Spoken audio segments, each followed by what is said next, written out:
Let me tell you something about $100 bills. I've been to Rome. I've been on Mount Kilimanjaro. I've been to Cairo. I've been in the pyramids.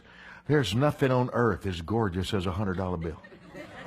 There's not a woman in existence as good looking as a $100 bill. $100 bill. Woo! $100 bill. Next day I deposited in Lakeside National Bank.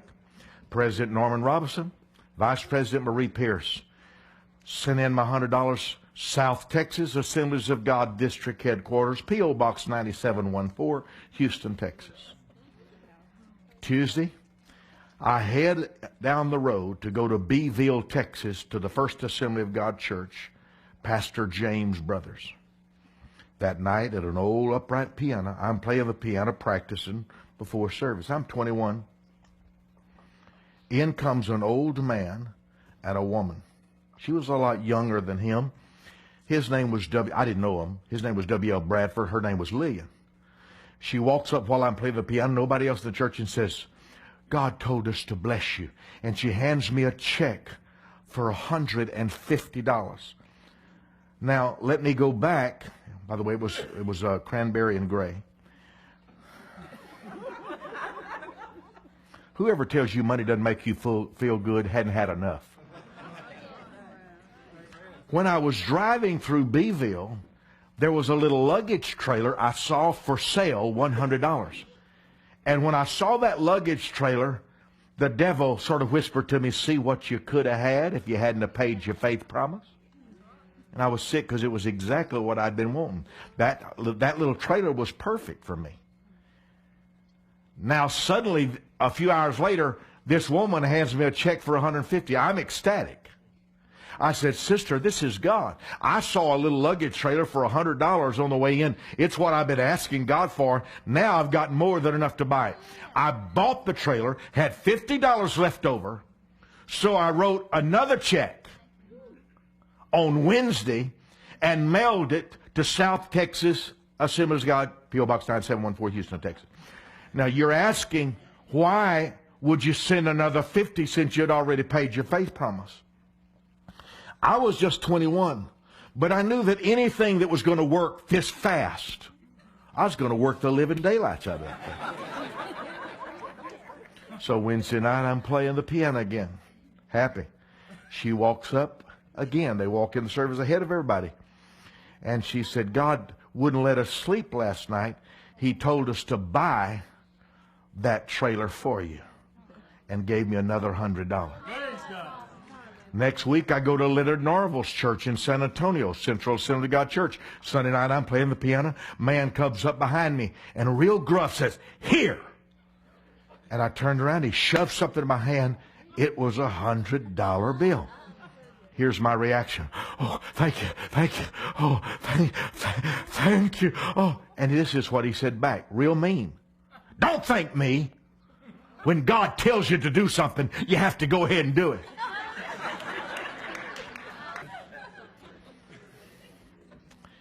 And I went to hear David George, a young preacher in Lake Charles, preach. And while he was preaching, because he preaches a lot in Russia, and while he was preaching, God said, I want you to plant those two $100 bills in his ministry. I explained to the Lord, really, that I was going to be buying some clothes with those $200. He explained to me that he was the one who gave me the cotton picking $200. Now, he didn't say cotton picking, I did. 7 nights later, the phone rings, and a woman says, is this Mike Murdock? I said, yes, ma'am. I was at 3740 Nelson Road in my $150 house. She said, you don't know me. My name is Pat Seaton. My husband Bob and I were in your revival at First Assembly of God Church in West Memphis, Arkansas, across from Memphis, Tennessee. She said, my son died 4 weeks ago, and my husband and I were discussing you tonight. God's impressed us to treat you like our boy. God told us to buy you some clothes. Are you coming through Memphis anytime soon? Shoot. I don't care if I had to go through Baghdad. Of course I'm going through Memphis, Tennessee.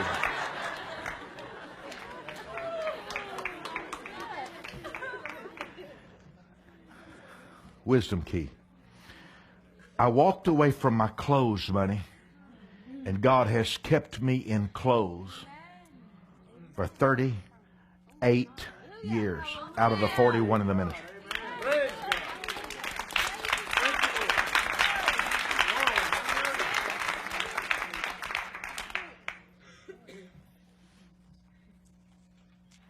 Something I've been given can be traded for anything I've been promised. When I let go of what's in my hand, God lets go of what's in his hand. The seed that leaves my hand doesn't leave my life, it leaves my hand and goes into my future where it multiplies.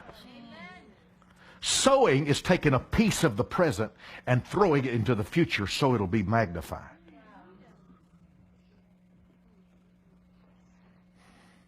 A man came to me after one service. He said, I don't believe in giving something to get something back for it. I said, I wrote a song for you. How dumb thou art. How dumb thou art.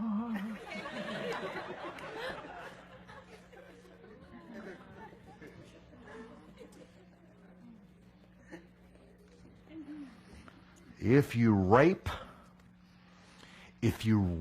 your seed of expectation, God has no authorization to multiply it. Well, eventually, God began to... I went through some horrifying experiences. Lost my marriage, lost my home, lost everything. Ended up with nothing.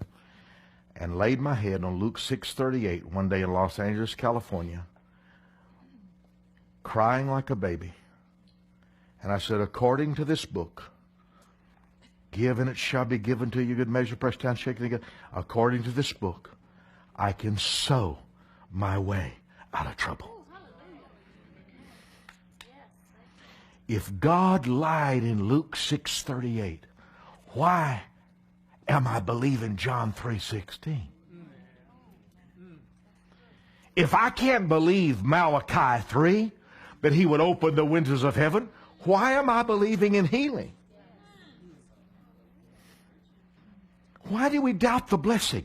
If you just gotta doubt something in the Bible, doubt the hell part. Don't doubt the blessing part.